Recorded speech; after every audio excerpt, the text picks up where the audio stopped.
గౌరవ ఉప ముఖ్యమంత్రులు శ్రీ బట్టి విక్రమార్క గారిని రైతులను ఉద్దేశించి ప్రసంగించాలని కోరుతున్నాను.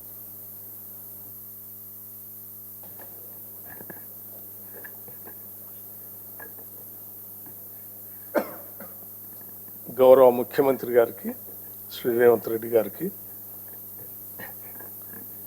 అట్లాగే గౌరవ శాసన మండలి చైర్మన్ సుఖేందర్ రెడ్డి గారికి, శాసనసభాపతి ప్రసాద్ గారికి, వ్యవసాయ శాఖ మార్చులు తుమ్మల నాగేశ్వరరావు గారికి, ఇరిగేషన్ శాఖ మార్చులు ఉత్తమ్ కుమార్ రెడ్డి గారికి, రెవెన్యూ శాఖ మార్చులు పొంగులేటి శ్రీనివాసరెడ్డి గారికి, అట్లాగే ట్రాన్స్పోర్ట్ మినిస్టర్ పొన్నం ప్రభాకర్ గారికి, ఐటీ అండ్ ఇండస్ట్రీస్ శాసనసభ వ్యవహారాల మంత్రివర్యులు శ్రీ దుద్దిల్ల శ్రీధర్ బాబు గారికి, రాష్ట్ర సలహాదారు శ్రీ కేశవరావు గారికి, మరో రాష్ట్ర సలహాదారు వేం నరేందర్ రెడ్డి గారికి, ప్రోటోకాల్ వేణుగోపాల్ గారికి, వ్యవసాయ శాఖ ఉన్నతాధికారులకి, ముఖ్యంగా చీఫ్ సెక్రటరీ గారికి,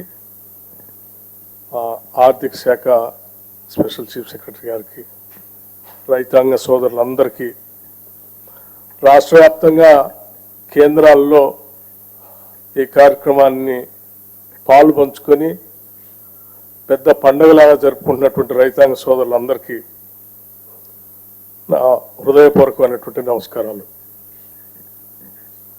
ఈనాటి ఈ కార్యక్రమం భారతదేశ చరిత్రలోనే సువర్ణాక్షరాలతో లెక్కించదగినటువంటి రోజు.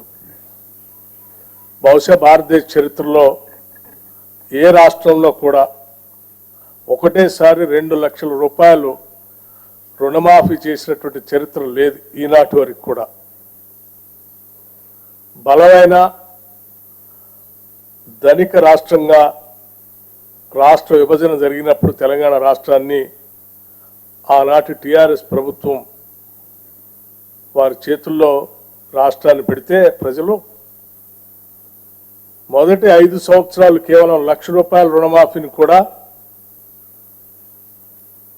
వాయిదాల రూపేణ 4 దఫాలుగా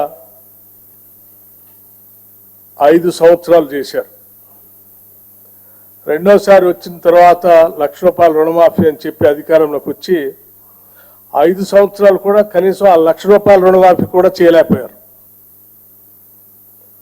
అటువంటి పరిస్థితుల్లో ఈరోజు ధనిక రాష్ట్రాన్ని అప్పుల రాష్ట్రంగా మార్చి 7 లక్షల కోట్ల రూపాయలు అప్పుగా మార్చి రకరకాలైనటువంటి ఇబ్బందులు, ఆర్థికపరమైన ఇబ్బందులు ఈ రాష్ట్రాన్ని మాకు అప్పచెప్తే, అటువంటి పరిస్థితుల్లో కూడా ఆనాటి కాంగ్రెస్ ప్రభుత్వం ఎన్నికల కంటే ముందు శ్రీ రాహుల్ గాంధీ గారి నాయకత్వంలో వరంగల్లో జరిగినటువంటి సభలో ఆనాడు పిసిసి ప్రెసిడెంట్గా రేవంత్ రెడ్డి గారు, సిఎల్పి లీడర్గా నేను, అట్లాగే ఇప్పుడు ఉన్నటువంటి మంత్రివర్గ సహచరులందరూ యావత్తు ఆనాడు ఈ రాష్ట్ర ప్రజలకి 2 లక్షల రూపాయలు రుణమాఫీ చేస్తామని చాలా స్పష్టంగా భరోసా ఇచ్చాం. ఇచ్చిన మాట ప్రకారం ఈరోజు ఒకటేసారి 31,000 కోట్ల రూపాయలతో రుణమాఫీ చేసేటువంటి కార్యక్రమాన్ని ఈరోజు రాష్ట్ర వ్యాప్తంగా ఒకటేసారి 1 లక్ష రూపాయలు ఒకటేసారి ఈరోజు బ్యాంకులకి దాదాపు 6,000 కోట్ల పైబడి ఒకటేసారి రిలీజ్ చేస్తున్నటువంటి శుభ సందర్భం ఇది.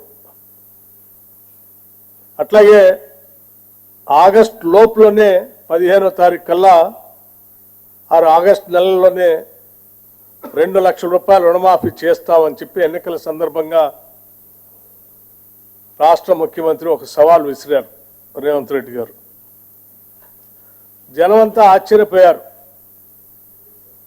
ఎందుకు ఈ సవాల్ విసురుతా ఉన్నాడు, 2 లక్షల రూపాయలు రుణమాఫీ చేయటం అంటే మామూలు విషయం కాదు, సాధ్యాసాధ్యాలు చూసుకోకుండా ఇబ్బందులు తెచ్చుకునే ప్రక్రియకి ఏమన్నా తెరలేపుతున్నారు అనేటువంటి భావం కూడా చాలామంది వ్యక్తపరిచారు. చాలామంది ఈరోజు ఇప్పుడు ఈ కార్యక్రమం పెట్టి మనం రిలీజ్ చేసేటప్పటికి కూడా ఇంకా ఆశ్చర్యంగానే రాష్ట్ర ప్రభుత్వంకి వెళ్ళి చూస్తూ ఉన్నారు, నిజంగానే ఇస్తున్నారా అని.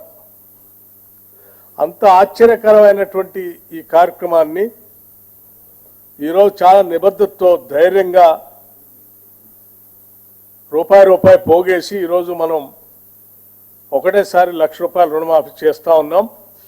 అట్లాగే ఆ ఇచ్చిన సవాళ్ళు కూడా నిలబెట్టుకుంటూ ఆగస్టు నెల దాటకుండానే ₹2,00,000 రుణమాఫీ చేసే కార్యక్రమానికి ఈరోజు నాంది పలికాం. ఇది దేశ చరిత్రలోనే ఒక గొప్ప కార్యక్రమం. బహుశా కార్పొరేట్ వ్యవస్థల్లో కూడా స్వతంత్ర భారతదేశంలో ఏ బ్యాంకు కూడా ఏ కార్పొరేట్ రంగం కూడా ఒకటేసారి ₹31,000 బ్యాంకులు కట్టినటువంటి చరిత్ర ఈ దేశంలో ఎక్కడా లేదు. కేవలం వ్యవసాయ రుణాలు రాష్ట్ర ప్రభుత్వమే కాదు, పెద్ద పెద్ద కార్పొరేట్ సంస్థలు కూడా ఈ దేశ చరిత్రలో ఎప్పుడు కట్టలేకపోయినాయి ₹31,000 ఒకటేసారి. అటువంటి గొప్ప కార్యక్రమాన్ని ఈరోజు తెలంగాణ రాష్ట్ర ప్రభుత్వం ₹31,000 రైతాంగ సోదరులకి వారు తీసుకున్న రుణాన్ని మాఫీ చేస్తూ మీరు కట్టాల్సినటువంటి 40 లక్షల అకౌంట్లకు సంబంధించిన డబ్బుల్ని ఒకటే అకౌంట్ నుంచి రాష్ట్ర ప్రభుత్వం మీ అందరి తరఫున ఈరోజు బ్యాంకులకి డబ్బులు కడతా ఉంది. ఇది ఈ రాష్ట్రంలో ఉన్నటువంటి ప్రతి రైతు కూడా ఆనందించదగినటువంటి అంశం. యావత్ భారతదేశం కూడా ఈరోజు తెలంగాణ రాష్ట్రంకి వెళ్ళి చాలా ఆశ్చర్యంగా చూస్తుంది. తెలంగాణ ప్రభుత్వం ఇప్పటికే ఇచ్చిన 6 గ్యారంటీల్లో 5 గ్యారంటీలు అమలు చేస్తూ రుణమాఫీ కూడా 2 లక్షలు చేస్తూ ఉంటే చాలా ఆశ్చర్యకరంగా మనకెళ్ళి చూడటమే కాదు, రేపొద్దున దేశంలో ప్రతి రాష్ట్రం కూడా దేశం కూడా తెలంగాణ మోడల్లో మనం ముందుకు పోవాలనేటువంటి ఆలోచనతో కలిగించే విధంగా జరుగుతున్నటువంటి ఈ కార్యక్రమం నిజంగా చాలా గొప్ప కార్యక్రమంగా నేను భావిస్తూ ఉన్నాను. రాష్ట్ర ముఖ్యమంత్రి రేవంత్ రెడ్డి గారితో పాటు మంత్రివర్గ సహచరులందరినీ, అట్లాగే కాంగ్రెస్ ప్రభుత్వం కోసం పనిచేసిన ప్రతి కార్యకర్తని ఈరోజు ఇంత మంచి కార్యక్రమం చేయటం కోసం అవకాశం కల్పించినటువంటి ప్రతి ఓటర్కి అభినందనలు, కృతజ్ఞతలు తెలియజేస్తూ ముగిస్తూ ఉన్నాను. ధన్యవాదాలు. Thank you.